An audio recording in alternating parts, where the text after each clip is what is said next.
Hi hello ಎಲ್ರಿಗೂ ನಮಸ್ಕಾರ. ಅನುಗ್ರಹ 123 ಚಾನಲ್ಗೆ ಎಲ್ರಿಗೂ ಸ್ವಾಗತ. ಇವತ್ತು ನಾನು ಒಬ್ಬ ವ್ಯಕ್ತಿಗೆ ವೇಟ್ ಮಾಡ್ತಾ ಇದ್ದೀನಿ. ಆ ವ್ಯಕ್ತಿ ಯಾರು ಏನು ಎತ್ತ ಅಂತ ಹೇಳ್ಬಿಟ್ಟು ನಿಮಗೂ ಕೂಡ ಕಡೆಯವರೆಗೂ ವಿಡಿಯೋ ನೋಡಿದ್ರೆ ನಿಮಗೂ ಕೂಡ ಗೊತ್ತಾಗುತ್ತೆ. ಅವರು ಅಷ್ಟು ದೊಡ್ಡ ವ್ಯಕ್ತಿ ನಮ್ಮ ಮನೆಗೆ ಬಂದರೆ ಹೇಗಿರ್ತಾರೋ ಏನೋ ಅನ್ನೋ ಟೆನ್ಷನ್ ಕೂಡ ನನಗಿದೆ. ನೋಡೋಣ ಆ ವ್ಯಕ್ತಿ ಯಾರು ಏನು ಎತ್ತ ಅಂತ ಹೇಳ್ಬಿಟ್ಟು. ಮತ್ತು ಈ ವಿಡಿಯೋದಲ್ಲಿ ಸ್ಯಾಟರ್ಡೇ ಮತ್ತು ಸಂಡೇ 2 ದಿವಸದ್ದು ವ್ಲಾಗ್ ಇದಾಗಿರುತ್ತೆ.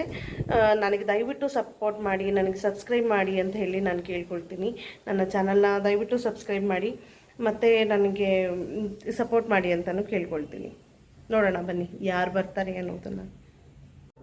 ಇದು ಶನಿವಾರ ಮಧ್ಯಾಹ್ನ ಸ್ವಲ್ಪ ಬೆಂಡೆಕಾಯಿನ ತೊಗೊಂಡು ನೀರಲ್ಲಿ ಚೆನ್ನಾಗಿ ವಾಶ್ ಮಾಡಿಕೊಂಡು ಅದನ್ನು ಈ ರೀತಿ ಬಟ್ಟೆಯಲ್ಲಿ ಒರೆಸ್ಕೊಂಡು ಇಟ್ಕೊಂಡಾದ ನಂತರ ಒಂದೊಂದೇ ಬೆಂಡೆಕಾಯಿನ ಬಟ್ಟೆಯಲ್ಲಿ ನೀಟಾಗಿ ನೀರಿಲ್ದಂಗೆ ಒರೆಸ್ಬಿಟ್ಟು ಅದನ್ನು ಕಟ್ ಮಾಡಿ ಇಟ್ಕೋತೀನಿ.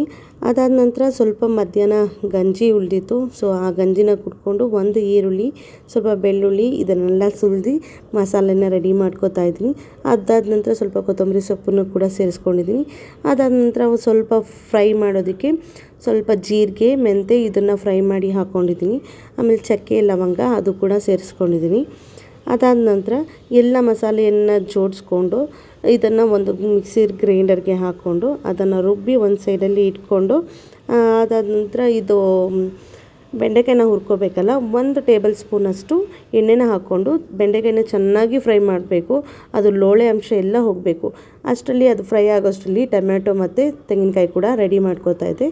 ಇಲ್ಲಿ ಒಂದು ಪಾತ್ರೆಗೆ ಸ್ವಲ್ಪ ಎಣ್ಣೆ ಹಾಕ್ಕೊಂಡು ಈರುಳ್ಳಿನ ಫ್ರೈ ಮಾಡಿಕೊಂಡು ಅದಾದ ನಂತರ ರುಬ್ಬಿದಂಥ ಏನು ಮಸಾಲೆ ಇದೆಯಲ್ಲ ಅದನ್ನು ಹಾಕಿ ಚೆನ್ನಾಗಿ ಎಣ್ಣೆಯಲ್ಲಿ ಸ್ವಲ್ಪ ಚೆನ್ನಾಗಿ ಹುರ್ಕೋಬೇಕು, ಫ್ರೈ ಮಾಡ್ಕೋಬೇಕು.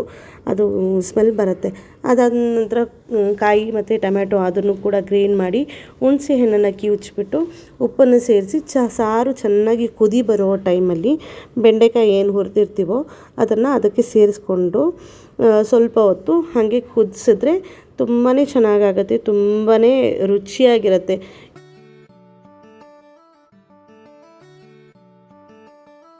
ಅದಾದ ನಂತರ ಸಂಜೆ ಪಾರ್ಕ್ಗೆ ಎಲ್ಲಾದರೂ ಕರ್ಕೊಂಡು ಹೋಗಿ ಅಂತ ಹೇಳಿದ್ರು ಮಕ್ಕಳು. ಸೊ ಹಾಗಾಗಿ ಮನೆ ಹತ್ರ ಇರುವಂಥ ಒಂದು ಪಾರ್ಕ್ಗೆ ಮಕ್ಕಳನ್ನು ಕರ್ಕೊಂಡು ಬಂದೆ. ಈ ರೀತಿ ಇವ್ನು ಮಾಡೋದು ನೋಡ್ತಾ ಇದ್ದರೆ ನಮ್ಮ ಗೌರ್ಮೆಂಟ್ ಸ್ಕೂಲಲ್ಲಿ ಕೂಡ ಈ ರೀತಿಯಾದಂಥದ್ದು ಒಂದು ಪಾರ್ಕ್ ಇತ್ತು. ಅಲ್ಲಿ ಆಟ ಆಡಿದಂಥ ನೆನಪುಗಳು ಆಗುತ್ತೆ ಈ ಪಾರ್ಕೆಲ್ಲ ನೋಡಿದ್ರೆ. ಅದಾದ ನಂತರ ನಾನಂತೂ ತುಂಬಾ ಆಟ ಆಡ್ತಾಯಿದ್ದೆ. ಅದರಲ್ಲಿ ಆಟಾಡ್ತಾ ಕೈಯೆಲ್ಲ ಮುರ್ಕೊಂಡಿದ್ದೀನಿ. ಆವಾಗ ನಮ್ಮ ಅಪ್ಪ ಅಮ್ಮ ತುಂಬ ಪಶ್ಚಾತ್ತಾಪ ಪಟ್ಟಿದ್ರು. ಸೊ ಅದಾದಮೇಲೆ ಇಲ್ಲಿ ಜಿಮ್ ಎಕ್ವಿಪ್ಮೆಂಟ್ಸ್ ಏನು ಹಾಕಿರ್ತಾರೋ ಅಲ್ಲಿ ನೋಡಿ ನನ್ನ ಮಗ ಮಸಲ್ಸ್ ಕೂಡ ತೋರಿಸ್ತಾನೆ. ಡಾಕ್ಯುಮೆಂಟ್ ಏನು ಬಂದಿದೆ?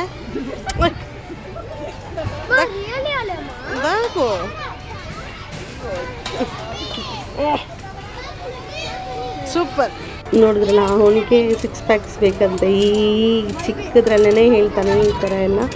ಸೊ ಗಂಡು ಮಕ್ಳಂದರೆ ಹಾಗೆ ಅಲ್ವಾ. ಅದಾದಮೇಲೆ ಇದ್ದೇ ಇರುತ್ತೆ. ಹೊರಗಡೆ ಕರ್ಕೊಂಡು ಬಂದಮೇಲೆ ಪಾರ್ಕ್ ಅಂತ ಬಂದಮೇಲೆ ಏನಾದರೂ ಚಾಟ್ಸ್ ತಿನ್ನಬೇಕು ಅಂತ ಹೇಳಿ ಅಲ್ಲೇ ಆಚೆನೇ ಪಾರ್ಕ್ ಹತ್ರನೇ ಆಚೆ ಪಾನಿಪುರಿ, ಮಸಾಲೆ ಪುರಿ ಎಲ್ಲ ಮಾಡ್ತಾರೆ. ಅದನ್ನು ತಿಂದ್ಕೊಂಡು ಮನೆಗೆ ಬರ್ತೀವಿ. ತುಂಬಾ ಚೆನ್ನಾಗಿ ಟೇಸ್ಟಿಯಾಗಿ ಇತ್ತು. ಅದಾದ ನಂತರ ಅದು ಪಾನಿಪುರಿ, ಮಸಾಲೆ ಪುರಿ ಎಲ್ಲ ತಿಂದರೆ ಮಕ್ಕಳು ಊಟ ಮಾಡೋದು ಅಷ್ಟಕ್ಕಷ್ಟೇ ಅಲ್ವಾ. ಸೊ ಅಲ್ಲೇ ಚಾಟ್ಸ್ ಎಲ್ಲ ತಿಂದ್ಕೊಂಡು ಮನೆಗೆ ಬಂದ್ವಿ.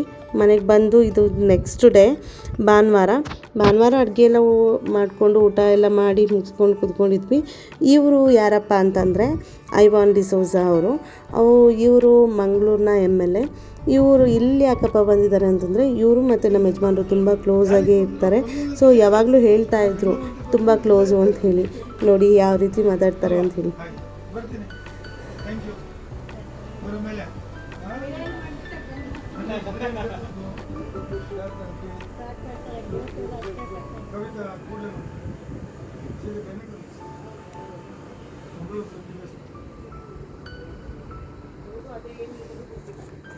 ಇಷ್ಟು ದೊಡ್ಡ ವ್ಯಕ್ತಿ ಆದರೂ ಕೂಡ ನಮ್ಮ ಮನೇಲಿ ಇಷ್ಟು ಸಮಾಧಾನದಿಂದ ಮಾತಾಡಿಕೊಂಡು ನಮ್ಮ ಜೊತೆ ಅಬ್ಬಬ್ಬ ಅಂದರೂ ಒಂದು ಮುಕ್ಕಾಲು ಗಂಟೆ ಟೈಮ್ ನಮ್ಮ ಮನೇಲೇ ಸ್ಪೆಂಡ್ ಮಾಡಿದ್ರು.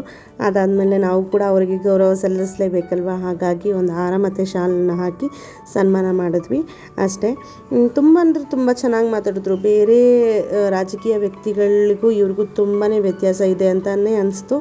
ತುಂಬ ಚೆನ್ನಾಗಿ ಮಾತಾಡಿಕೊಂಡು ಮಕ್ಕಳು ಏನು ಮಾಡ್ತಾರೆ ಎತ್ತ ಏನು ನೀವೇನು ಮಾಡ್ತೀರಾ ಅಂತೆಲ್ಲ ಕೇಳಿಕೊಂಡು ಹೋದರು. ನಮಗಂತೂ ಭಾಳ ಅಂದರೆ ಭಾಳನೇ ಖುಷಿ ಆಯಿತು ಅಂತಲೇ ಹೇಳ್ಬೋದು. ಇಷ್ಟು ದೊಡ್ಡ ವ್ಯಕ್ತಿ ನಮ್ಮ ಮನೆಗೆ ಬರ್ತಾರೆ ಅಂತ ನಾನು ಅನಿಸೇ ಇರಲಿಲ್ಲ. ಯಾವಾಗಲೂ ಹೇಳೋರು ತುಂಬ ಕ್ಲೋಸು ಹಾಗೆ ಹೀಗೆ ಅಂತ ಹೇಳಿ ನಮ್ಮ ಯಜಮಾನ್ರು. ನಾನು ಹೋಗಿದ್ದೀನಿ, ಮೀಟ್ ಮಾಡಿದ್ದೀನಿ ಅಷ್ಟೇ, ಕರ್ಕೊಂಡು ಹೋದಾಗ ಮೀಟ್ ಮಾಡ್ಕೊಂಡು ಬರ್ತೀವಿ ಅಷ್ಟೇ.